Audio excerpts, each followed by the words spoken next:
আজকে আমরা এসেছি সুশীলস ময়মনসিংহ জাদুঘরে। এটা ময়মনসিংহ শহরের প্রাণকেন্দ্রে অবস্থিত।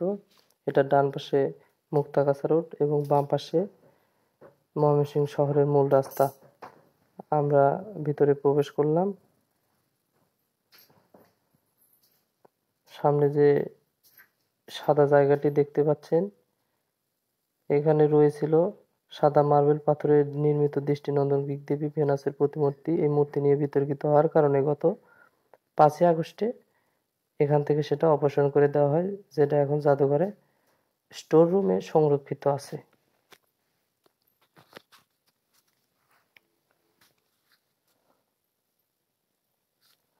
এই প্রাসাদের মূল ফটকে রয়েছে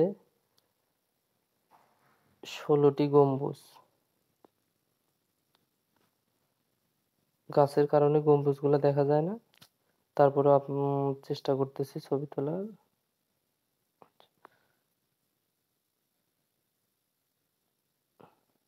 এখানে কিছু কিছু জায়গায় ছবি তোলা এবং ভিডিও করা নিষেধ।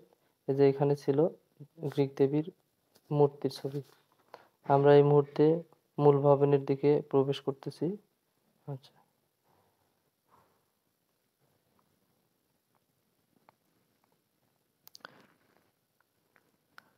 এই লাল ইট পাথরের তৈরি রাজবাড়ি, এটার নামকরণ হয় প্রতিষ্ঠাতা জমিদার সূর্যকান্তের দত্তক পুত্র শশীকান্ত আচার্য চৌধুরী নামে। এই প্রাসাদের নাম রাখা হয় সুশীলস। আচ্ছা, এটা 1952 সাল থেকে মহিলা টিচার্স ট্রেনিং কলেজ হিসাবে ব্যবহৃত হয়ে আসছে। সরকার 2019 সাল থেকে রাজবাড়িটি অন্দরমহল জাদুঘর হিসাবে সর্বসাধারণের জন্য উন্মুক্ত করে দেওয়া হয়।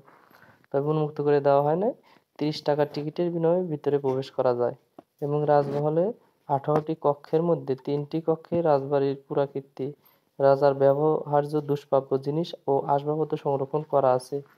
এবং বেশিরভাগ আসবাবপত্র নিয়ে আসা হয় মুক্তাগাছা জমিদার বাড়ি থেকে। এই রাজবাড়িটির জাদুঘরের কিছু অনেক পুরাতন কিছু জিনিস আপনাদের দেখাবো। সেখানে ভিডিও করা নিষেধ, লুকায় ভিডিও করা হয়েছে। এখানে কিছু রামদা আছে, আপনারা দেখবেন এই যে রামদা। আচ্ছা, কিছু মূর্তি আছে এবং কবজি কাটা একটা দা আছে। আর মূল একটা জিনিস বাঘের মাথা আছে অল্প, হ্যাঁ যেটাই বাঘের মাথা।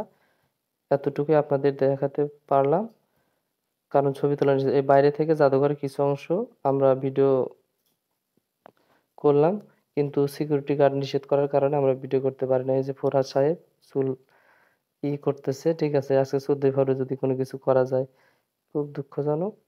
চারদিকে খুব জোড়ায় জোড়ায় বসে আছে, এই জন্য ছবি তোলা ঠিক মতো যায় না। পিছনে যেটা দেখা যাচ্ছে এটা রানীদের জল ঘর। এটা 2 তলা বিশিষ্ট একটা কক্ষ। এটা রাজবাড়ির পিছনের সাইড। আমরা সামনের সাইড গম্বুজের, এটা পিছনের সাইড। এটা সুন্দর সাজানো এবং অনেক লোক এটা দেখতে আসছে। এটা জলঘর নামে পরিচিত এবং জলঘরের পিছনেই রয়েছে একটা পুকুর।